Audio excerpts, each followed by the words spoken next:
Boa noite. Salsa, cebola, orégano, canela, alecrim. Se você pensou apenas em sabor, errou. O Globo Repórter de hoje revela o incrível poder de cura dos temperos. Prepare-se para conhecer a medicina das especiarias. Salsa para o coração. Alecrim contra diabetes e envelhecimento. Pimenta para quem quer emagrecer e reduzir o colesterol. Cúrcuma para aniquilar tumores cancerígenos. Cientistas se surpreendem a cada descoberta. Não é por acaso que a medicina oriental consegue cuidar de bilhões de doentes só com plantas. Aqui no Brasil, uma receita mágica.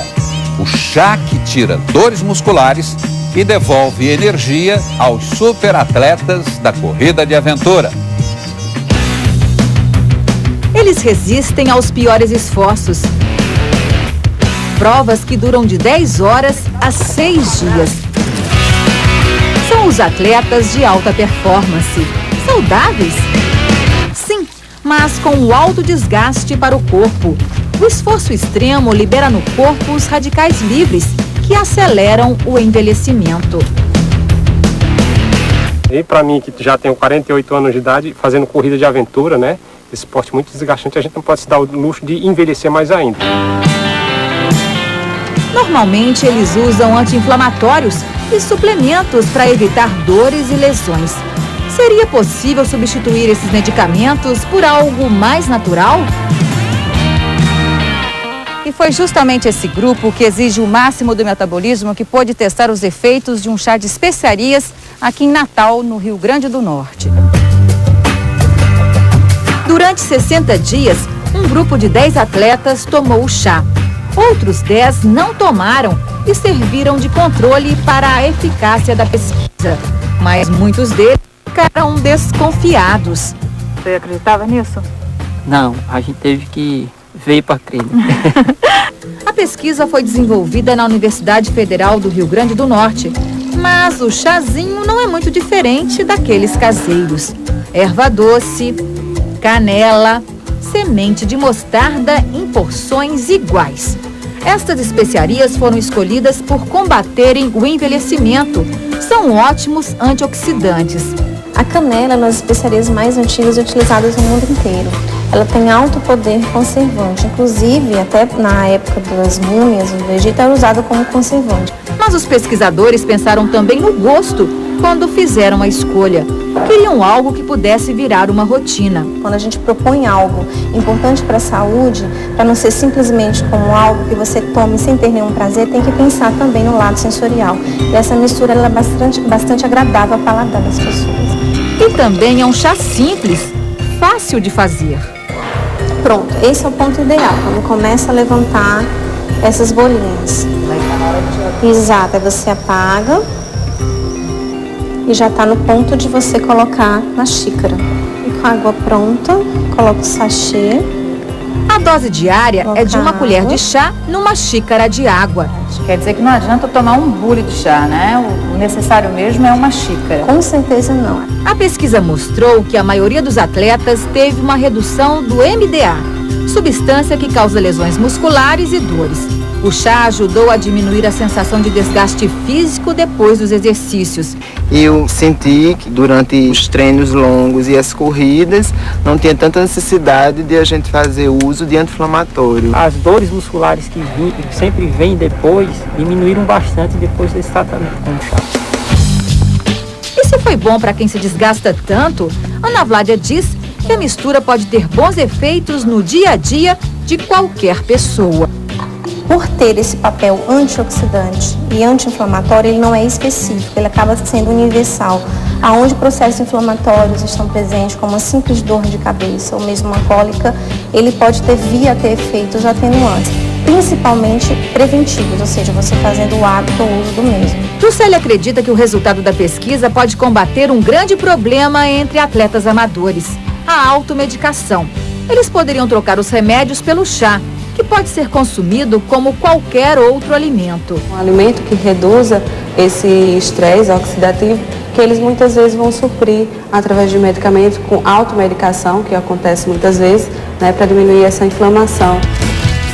Para quem passa a vida pelas nossas matas, estradas, rios, o resultado foi animador. Não há um alimento por si só, não há uma mistura por si só capaz de reverter uma doença. Há um conjunto de fatores, cabeça boa, corpo em movimento e com certeza uma pitadinha de sabor não faz mal a ninguém.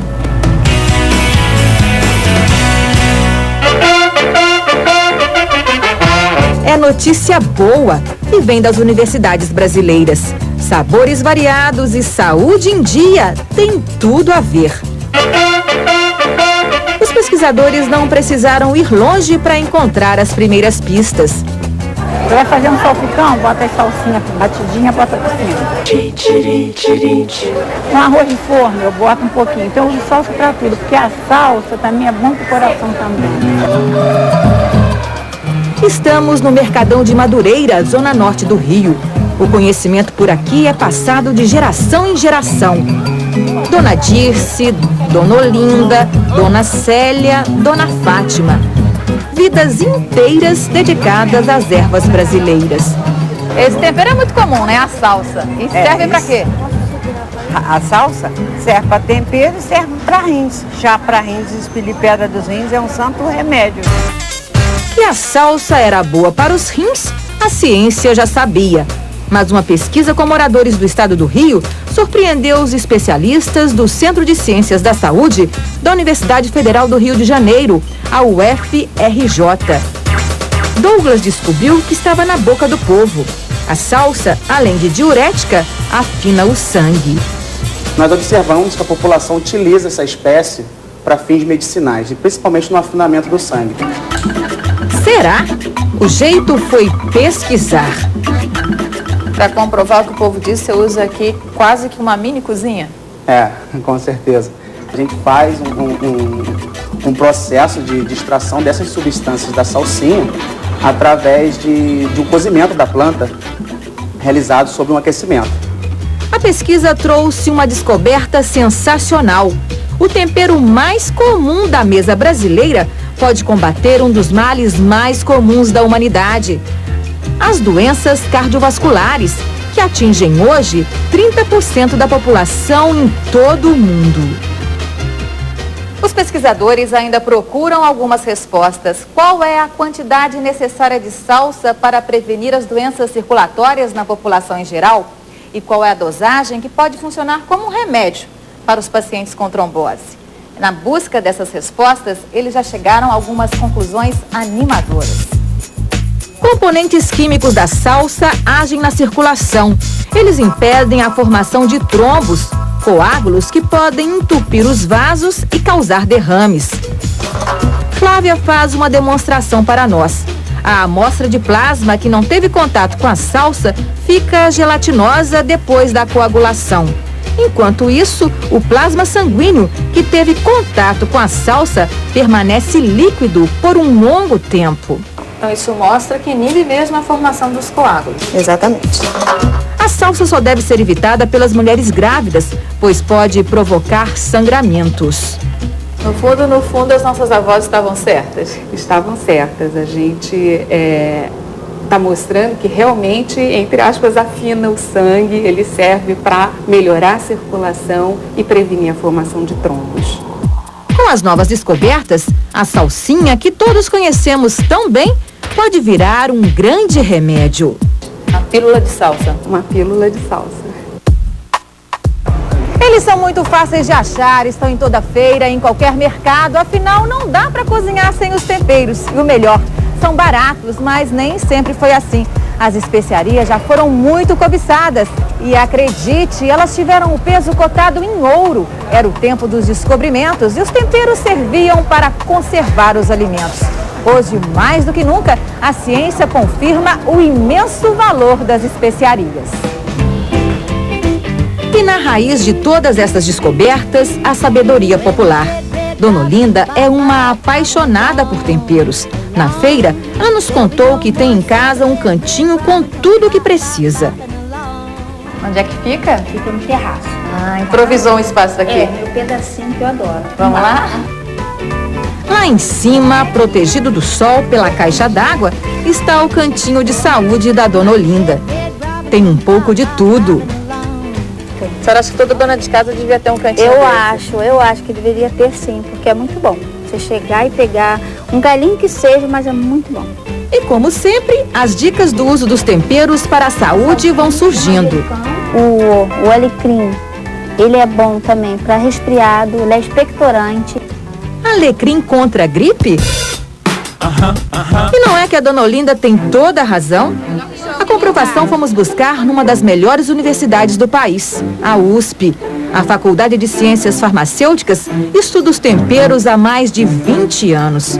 E uma das conclusões mais recentes é que o alecrim combate o vírus da gripe. O trabalho foi feito em conjunto com o Instituto Butantan. Nós estudamos o vírus da gripe, que é a influenza, né?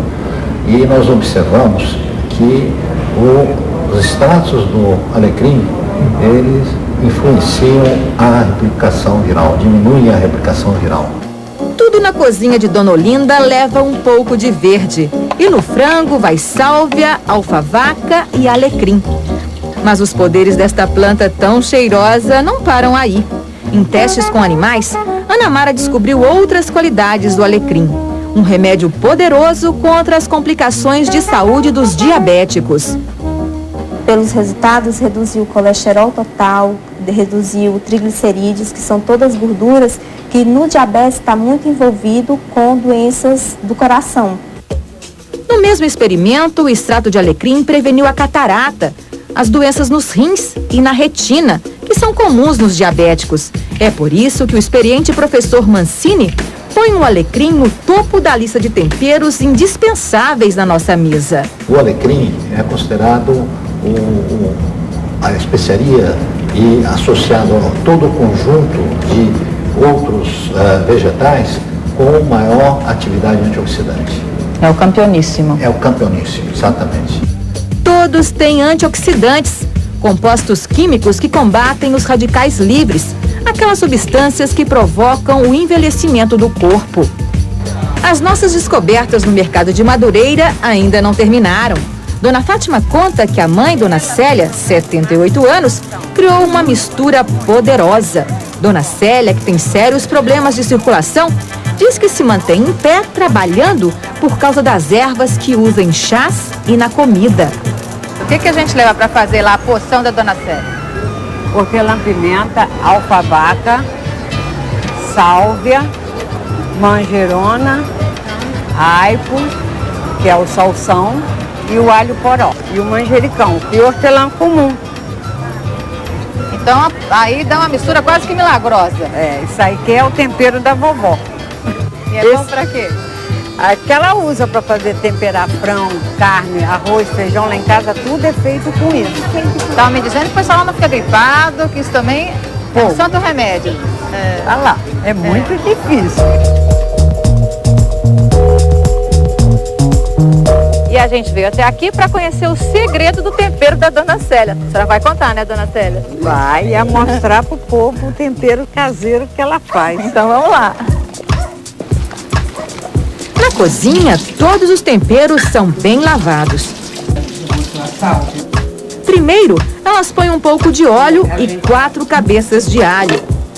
E depois vão acrescentando os maços de temperos, um a um. Hortelã, hortelã-pimenta, sálvia, alfavaca, manjerona, alho poró e aipo. Para completar, cebola e pimentão vermelho para dar cor. Vale a pena esse trabalho aqui todo? Vale, porque ao menos gasta menos em toda hora cascar o alho e socar e a cebola, essa lenga-lenga toda. E não é todo dia que a senhora vai ter tantas ervas assim à disposição, isso né? já fica tempero para a família toda, para toda a comida. A mistura ainda leva sal. Depois de pronto, o tempero é distribuído em potinhos para toda a família. É um potinho para cada um. Já tem muito filho aqui esperando, né? Aqui, ó, aqui o pessoal tá escondido, mas olha aqui, olha. Olha aqui, na freguesia, esperando o tempero da vovó. Vamos levar pra casa? Com certeza. Que é gostoso, ninguém duvida. Mas e os benefícios para a saúde? De Madureira para a Universidade de Campinas, a Unicamp. O potinho da vovó Célia chegou longe. Professora, boa tarde. Tudo bom? Tudo Seu bem? potinho da dona Célia, com os temperos que ela prepara. Vamos dar uma olhada, sentir o cheiro primeiro. É muito gostoso, muito forte e a cor também é muito linda. A professora Gláucia Pastore é uma grande conhecedora dos poderes dos alimentos. Ela fica animada com a riqueza da mistura da dona Célia e destaca as suas propriedades. As vitaminas do complexo B, as fibras, os antioxidantes. O que a pessoa ganha consumindo esse tipo de tempero? Com certeza a preservação da sua saúde, mais reforço, mais defesa para enfrentar os diversos sistemas invasivos, né? Por exemplo, micro-organismos, doenças contagiosas, infecto-contagiosas, a pessoa vai sentir, vai estar mais defendida. A professora Gláucia diz que as qualidades de cada tempero são reforçadas com a mistura. Então a dona Célia tem razão quando ela diz que esse tempero ajuda a manter a saúde da família dela. Ela está coberta de razão. Gláucia revela os temperos que não podem faltar na cozinha brasileira: alho, cebola, alho poró, sálvia e hortelã. E dá uma última dica.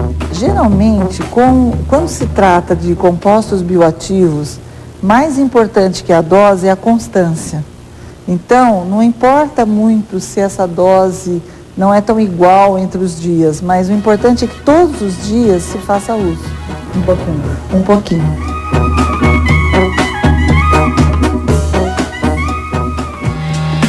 E para quem precisa emagrecer e reduzir os níveis de colesterol, uma receita ardida: pimenta.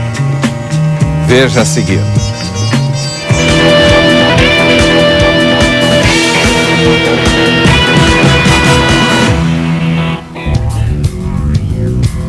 Estamos em Turuçu, capital brasileira da pimenta vermelha. Na cidade do Sul Gaúcho, ela é plantada há mais de 100 anos. E o orgulho como produto da terra está em toda a parte. Na rua principal e nas lavouras, cultivadas por descendentes de imigrantes alemães. Do trabalho de pequenos agricultores, brota um poderoso remédio natural. Dizem que é bom para a saúde, E o senhor sente isso? Eu, graças a Deus, até hoje nunca tive problema nenhum, né? Na casa de seu Leomar, é acompanhamento para todos os pratos. Para usar como tempero, Dona Leni dá a receita. Nosso vinagre, depois dou uma sacudidinha. Eu curti durante um dia ou dois. Mas é bem fácil, então? É bem fácil. Dá para botar no meio de qualquer tipo de comida. De acordo com especialistas em saúde, o hábito da família de seu Leomar deveria ser repetido em todas as mesas. Os benefícios da pimenta são conhecidos há muito tempo. Nas Américas, o fruto já era usado até para aliviar dor de dente e de estômago. Isso há pelo menos 2000 anos. Quem coloca a pimenta no dia a dia está levando, além de tempero, uma série de medicamentos naturais. Analgésico, anti-inflamatório, xarope, vitaminas. Benefícios que os povos primitivos descobriram há milhares de anos, que agora estão sendo comprovados pela ciência. Uma pesquisa recém-concluída na Faculdade de Nutrição da PUC do Rio Grande do Sul comprovou que a pimenta diminui mesmo o risco de doenças cardiovasculares, maior causa de mortes no Brasil. Por 2 semanas, um grupo de ratinhos recebeu todos os dias uma pequena dose de extrato de pimenta dedo de moça, a mais consumida no país. No fim do período, o sangue foi coletado e comparado com o de ratinhos que não receberam a pimenta. O resultado impressionou os pesquisadores. Nós tivemos uma redução bastante significativa, que ficou em torno de 45%, né, da redução do colesterol total desses animais. Quando se tem uma redução do colesterol total, né, tanto em humanos e aqui no caso nas cobaias, isso mostra que tu tem um risco menor do desenvolvimento de doença arterial coronariana ou aterosclerose. Em outras palavras, menor risco de infartos. O que reduziu quase pela metade a gordura do sangue nos ratinhos foi a capsaicina, o princípio ativo da pimenta que dá a ela o gosto ardido. E é este o princípio ativo que faz com que a pimenta seja benéfica à saúde. Então, quanto mais picante, mais capsaicina. E quanto mais capsaicina, mais benefícios eu vou ter com esse consumo da pimenta. A capsaicina atua em várias áreas do corpo. Alivia dores de cabeça, controla os níveis de glicose no sangue, aumenta a capacidade pulmonar e ajuda no tratamento da rinite alérgica. É até um aliado para quem quer entrar em forma. É uma substância estimulante do metabolismo. A pessoa passa a gastar mais calor através do que come. Então isso ajuda na obesidade. Ela só vai se beneficiar com um ingrediente natural. Ainda falta determinar quanto é necessário consumir para que a pimenta traga todos estes benefícios. O que se sabe é que o brasileiro come muito pouco. Na Tailândia, por exemplo, ela é a estrela das receitas simples e sofisticadas. Lá, o consumo chega a 10 gramas por dia, o peso de 2 pimentas como esta. No Brasil, não passa de meio grama por pessoa. Para que a pimenta saia do papel de coadjuvante e se torne o ingrediente principal, é preciso pegar o fruto e inventar. Criar receitas que agradem não só a quem procura a ardência, mas também, por que não, a doçura da pimenta. Produtos que saem de agroindústrias familiares, como a de Verônica e seu Otávio. Antigamente, a família vendia a pimenta assim, seca e moída. Quanto trabalho, lembra o pai que tem 82 anos. Eu me lembro que eu plantei pimenta com 12 anos de idade. Vai socar uma pimenta, leva às 5 horas da madrugada, tinha que levar, cortar ela. E hoje a gente transformou a pimenta in natura em vários pratos. Em conservas, em molhos, azeites, geleias, bombons, trufas, chocolate. O mundo com pimenta. O mundo com pimenta. A receita que mais vende é a da geleia, criada com o auxílio da Emater e da Universidade Federal de Pelotas para conquistar o paladar até de quem não gosta do sabor ardido da pimenta. É feita com o fruto in natura, bem do jeito que os médicos recomendam. A pimenta vai ao fogo misturada com açúcar, água, ácido cítrico e pectina. Uma mistura que no início nem ela acreditava que daria certo. Não vou mentir que a gente tinha uma pequena dúvida nisso aí, né? Mas me surpreendeu muito, porque enquanto eu vendo 100 vidros de geleia com pimenta transformada, eu vendo 10 só de morango, que não contém pimenta. Ou seja, fez um sucesso. Fez um sucesso, me surpreendeu. Para ver se os novos produtos de pimenta têm chance de cair mesmo no gosto popular, decidimos levar o doce de leite com pimenta e a pimenta em calda para fazer um teste com os consumidores. Meio forte, mas gostoso. Sentiu a pimenta? Senti. Lá. Não senti muito, não. Natural.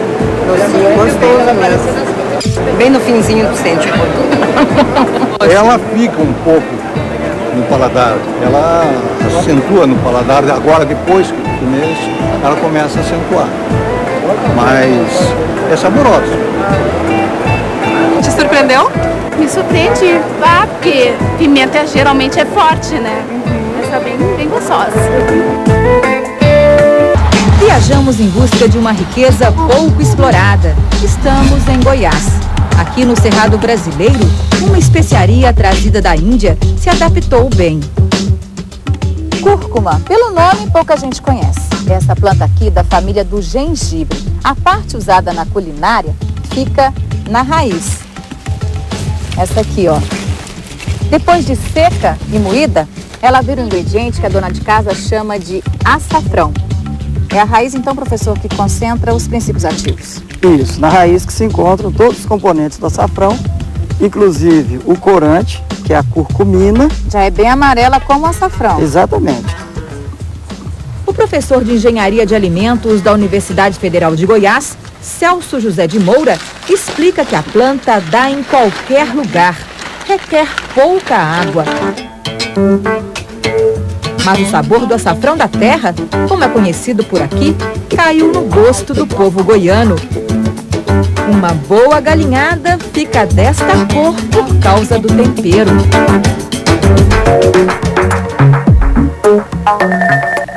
Mas o que ninguém conhecia aqui é o poder de cura desta raiz. A riqueza maior da cúrcuma está sendo descoberta nos laboratórios da Universidade Federal de Goiás. Quanto mais a gente pesquisa sobre ele, mais se empolga, porque o número de doenças que ele tem se mostrado, ativo, é realmente impressionante.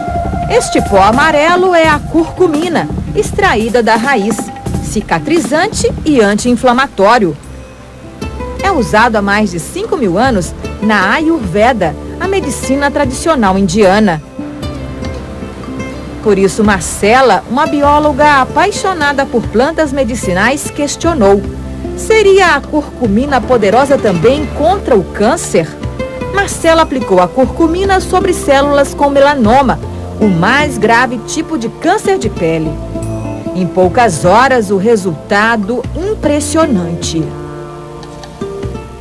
Nossos testes demonstraram que ela matou 90% de células de melanoma. A curcumina ela pode agir na célula de duas maneiras.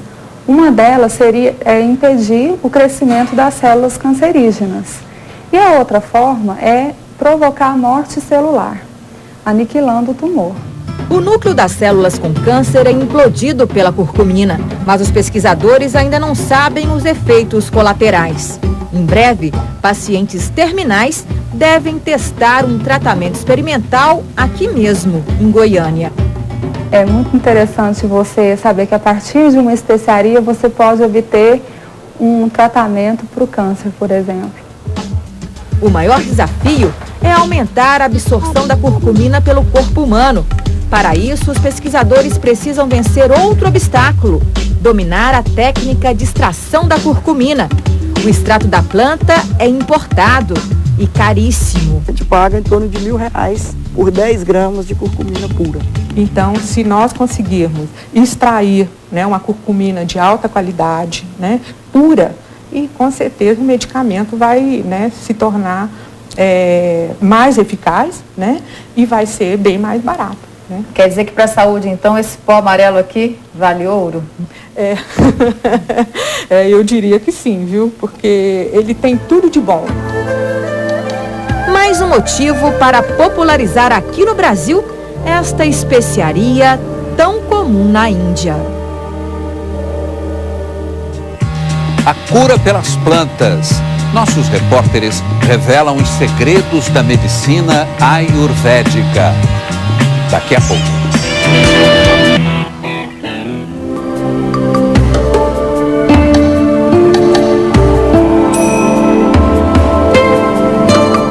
Talvez nenhuma outra medicina use tanto as plantas como a medicina tradicional indiana, conhecida como Ayurveda, a ciência da vida.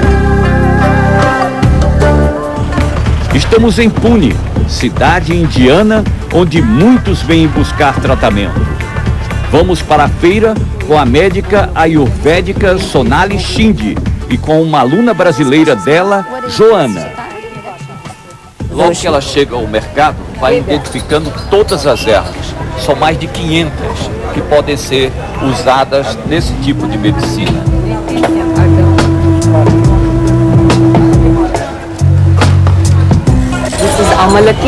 E logo somos apresentados ao amalaki. Parece uma ameixa, mas não tem no Brasil. É muito valorizado na Ayurveda por ter 5 sabores numa só fruta. É doce, amargo, azedo, apimentado e adstringente. Só não é salgado. Mas no mercado de Pune é possível encontrar produtos bem conhecidos dos brasileiros. Um produto que tem muito no Brasil, o gengibre, e que é da maior importância aqui na medicina, não? Quando cozinhamos os legumes, nós usamos o gengibre. Ele digere as toxinas no corpo e age contra as doenças respiratórias, como a sinusite. A doutora explica que a hortelã age contra o que a medicina indiana chama de vata, a força do ar. Reduz dores e gases abdominais e, por isso, acompanha bem as comidas mais pesadas. Seguimos nossa busca pelo mercado de Pune. O abacaxi é ótimo para melhorar o tecido sanguíneo, mas especificamente o plasma do sangue.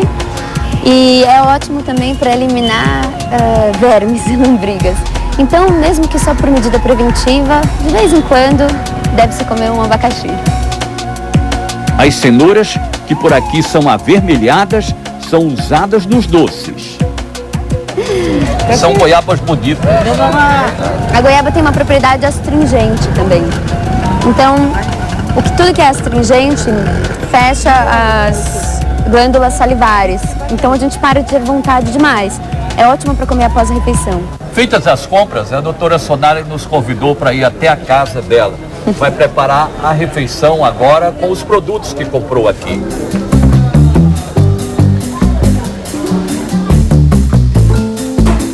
Enquanto elas preparam o almoço, vamos conhecer os alimentos mais importantes para a Ayurveda que ajudam a conseguir uma saúde perfeita. Podem ser consumidos por qualquer tipo de pessoa, em qualquer estação. O arroz cultivado em 60 dias deve ser consumido 1 ano depois da colheita. Feijão mungo, um tipo de feijão verde comum na Ásia, de fácil digestão.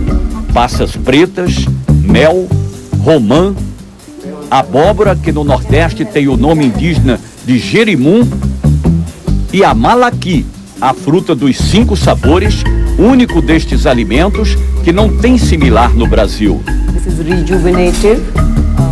Ela é rejuvenescedora.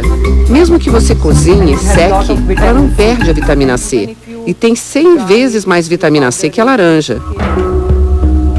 Depois, sobre folhas de bananeira, Sonali e Joana vão servindo a refeição.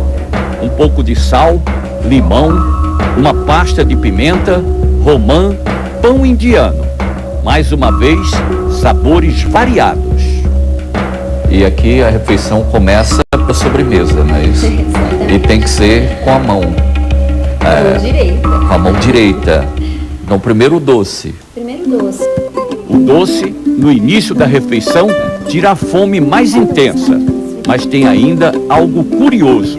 Soro de leite de uma vaca feliz. É isso mesmo. Os indianos dizem que para o leite ser bom, a vaca tem que viver solta nos campos e nunca confinada. Espinafre com queijo branco, arroz com um pouco de manteiga cozida em cima e batata com gengibre, alho, pimenta e coentro. Um pouquinho de leite e queijo branco, feito em casa. Esta é uma refeição completa para uma pessoa ativa. Ela tem todos os 6 gostos, é equilibrada. Você não come apenas arroz, não come só trigo, ou apenas comida crua. A Ayurveda não aconselha isso. Um pouco de cada coisa é bom para o seu corpo. Para quem está acostumado a comer carne, é um pouco difícil. Estão rindo de mim, né? Mas uma recomendação da medicina indiana serve para todos. Sempre que der, deixe de lado as comidas prontas. Cozinhe só o que você precisa e coma em seguida. Este é o mantra da saúde.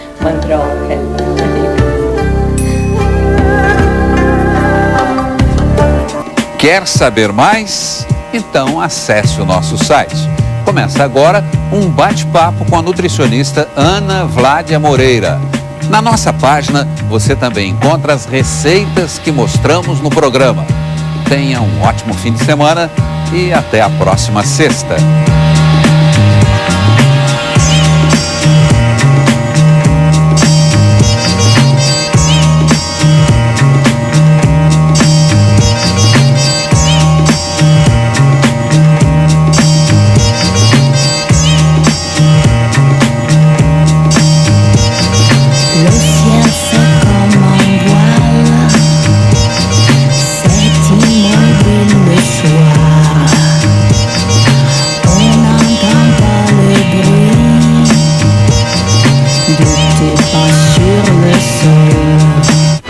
Globo